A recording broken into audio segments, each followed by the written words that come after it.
Come back to my channel wings. আজকে আমি তোমাদের সঙ্গে আমার মাস্তুতো ননদের বিয়ে শেয়ার করব। আর আমি এসেছি পলাশী, মানে বললামই ননদের বিয়ে উপলক্ষে। তো আজকে আমি কীরকম এনজয় করছি চলো সেই সব কিছু তোমাদের সঙ্গে শেয়ার করব। যেহেতু মাসিমণিদের বাড়িতে জায়গা কম ছিল ওই জন্য লজে এটা ডেকোরেশন, যেখানে বিয়ে হবে। এখানে হচ্ছে খাওয়া দাওয়ার আয়োজন চলছে দুপুর থেকে শুরু করে একদম রাত পর্যন্ত। এখানে সকালের জলখাবার চলছে, আর এখানে হচ্ছে নানিমুখের আয়োজন হচ্ছে। সকালের যে নানিমুখ হয় এখানে সেটা নানিমুখ শুরু হয়ে গেছে, সঙ্গে হচ্ছে ফটোশ্যুট। নানিমুখ শেষের পরে পালা হলো গায়ে হলুদের। গায়ে হলুদের জন্য এখানে নানা রকম নিয়ম আছে যেটা আমাদের ওদিকে নেই। এবার গায়ে হলুদের কিছুটা পর্ব মিটে যাওয়ার পরে শুরু হয়ে গেছে আবারও ফটোশ্যুট। রকমভাবে পোজের মানে পদ্ধতি চলছে, শেখা হচ্ছে। আর এখানে ক্যামেরাম্যানেরা সমানে বিরক্ত করে যাচ্ছে। এখানে না এই নিয়মটা আমি নতুন দেখলাম, যেটা আমাদের ওখানে নেই। এখানে এটাকে বলে আইবুড়ো পার করা। এখানে বরণ করা হচ্ছে, কনে আর কনের মা পিছনে কুলো নিয়ে দাঁড়িয়ে আছে। তো এখানে বরণ করা হচ্ছে। আর এখানে নাকি নানা রকম নিয়ম, সত্যি মানে আমি আমাদের ওখানে দেখিনি। এটা হচ্ছে সুতোটাকে যেটা আমরা হাতে বাঁধি, এটা 7বার 7জন মিলে ধরে আছে, 7টা পাক দিতে হচ্ছে।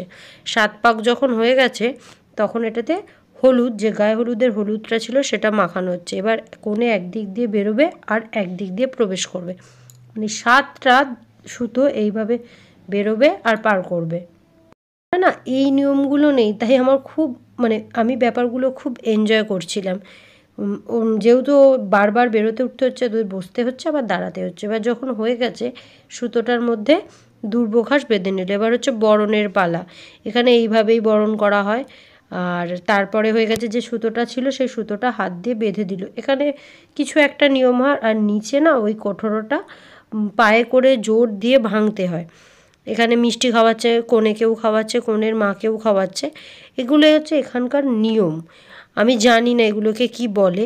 যাই হোক, মিষ্টি জল যেহেতু খাওয়ানো হয়ে গেছে, এবার ক্যামেরাম্যানকে খাওয়ানো ছিল, যেহেতু একদম ভিতরে প্রবেশ করে করে ছবি তুলছিল বলে এইগুলো দিয়ে তাকে বরণ করা হয়। আর এইটা ভাঙা মানে সে হচ্ছে আইবুড়ো পার করে গেল। আমি জানি না, তোমরা যদি কেউ দূর থেকে আমার ভিডিও দেখে থাকো তাহলে বলো যেগুলো কী নিয়ম। এবার যা হচ্ছে জল সইতে চা নাচা হয়েছিল ধারণার বাইরে। প্রচণ্ড গরম ছিল, তাও কিন্তু প্রচণ্ড নাচা হয়েছিল। জল নিয়ে, যে পুকুরের অবস্থা দেখতেই পাচ্ছ, জল নিয়ে এবার আমরা ফিরছি। অনেকটা বেলা হয়ে গেছিলো, প্রায় 3টে বেজে গেছিলো।